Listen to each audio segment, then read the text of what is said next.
ইরশাদ করেন, আমার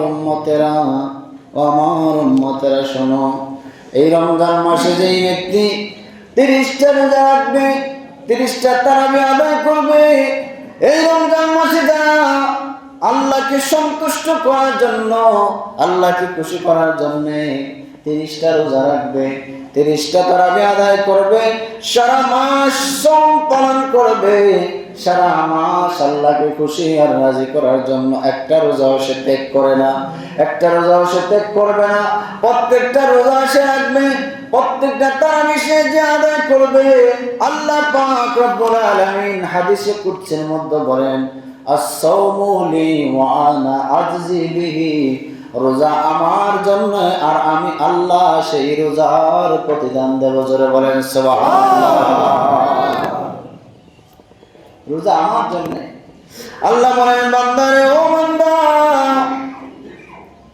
প্রত্যেকটা আমল তোমরা নিজের জন্য করো, প্রত্যেকটা আমল তোমাদের জন্য করো।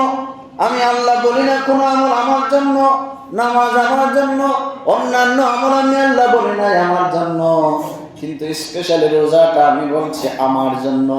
কেন? এই রোজা রাখার মাধ্যমে আমার নবী বলে, বান্দা যখন ফজর থেকে সুবহে সাদিক থেকে সন্ধ্যা পর্যন্ত না খাইয়া আল্লাহকে স্মরণ করে, আল্লাহকে ডাকে, বান্দার সামনে অনেক রিজিক আসে, বান্দার সামনে অনেক নিয়ামত আসে, অনেক ভালো ভালো খাবার আসে, যে খাবারটা সে পছন্দ করে, যে খাবারটা সে না খাইয়া থাকতে পারে না, যে জিনিসটা তার অভ্যাসে পরিণত হয়ে যায়, দিনের বেলা খাইতেই হয়, এরকম হাজার হাজার শত শত জিনিস বান্দা না খাইয়া আমি আল্লাহকে ভয় পেয়ে, আমি আল্লাহর ভয় অন্তরে রাখে, আমি আল্লাহর ভয়ে বান্দা এই জিনিসগুলা খায় না।